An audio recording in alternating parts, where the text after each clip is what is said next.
Democracy, one of the most widely used forms of government in the world. At its core, it revolves around a simple idea: the people should have a say in how their country is run. Here's how it works. Instead of one person making every decision, citizens vote to choose the leaders who will represent them. Those leaders are expected to make laws, manage the country, and remain accountable to the people who elected them. That's why elections are so important. If citizens become unhappy with their leaders, they usually have the opportunity to vote them out and choose someone else. The idea is that political power ultimately comes from the people, not from birth, wealth, or force. The mistake many people make is thinking democracy means everyone agrees. It doesn't. Different opinions, debates, and disagreements are actually a normal part of the system. The goal isn't complete agreement. It's giving people a voice in how decisions are made. That's the key. Democracy isn't about creating perfect leaders. It's about giving citizens the power to choose them, question them, and replace them when necessary. Because in a democracy, the government is meant to serve the people, not the other way around. Republic, a word that's often confused with democracy. Many people use the two interchangeably, but they don't actually mean the same thing. Here's how it works. In a republic, citizens elect representatives to make decisions and govern on their behalf. Those leaders don't have unlimited power. They're expected to follow a constitution or set of laws that defines what the government can and cannot do. That's why many modern countries are both democracies and republics at the same time. Citizens vote for their leaders, making them democratic, while those leaders are also bound by a constitution, making them republics. The mistake many people make is thinking a republic is the opposite of a democracy. It isn't. Democracy describes who holds political power, the people. A republic describes how that power is exercised, through elected representatives operating under the rule of law. That's the key. A republic is designed to balance the will of the people with the limits of a constitution. Elections choose the leaders, but the law limits their authority, because in a republic, no leader is supposed to be above the rules. Monarchy, one of the oldest forms of government in human history. Instead of citizens choosing the nation's leader, the position is usually inherited within a royal family. Here's how it works.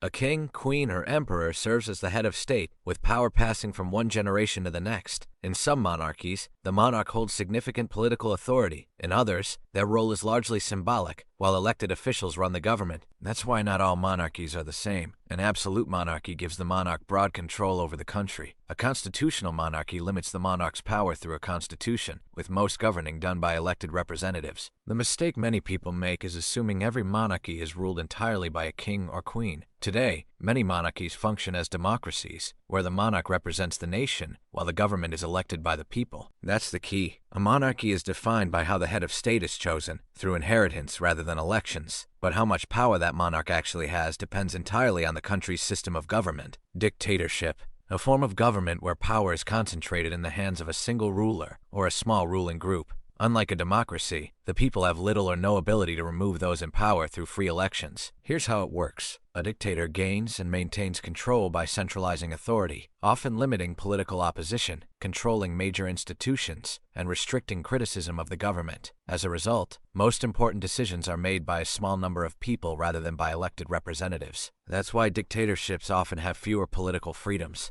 Opposition parties may be banned, elections may not be free or competitive, and independent media is often restricted. The goal is to reduce challenges to the ruler's authority. The mistake many people make is thinking every dictatorship looks the same. They don't. Some rely heavily on the military, others on political parties, and some hold elections that exist, but don't provide voters with a genuine choice. That's the key. A dictatorship isn't defined by whether a country has elections or a constitution. It's defined by where real power ultimately rests. When one ruler or a small group can govern without meaningful accountability, the system functions as a dictatorship. Now you know every major type of government. You might also like this video, so click here to watch it. Have a nice day.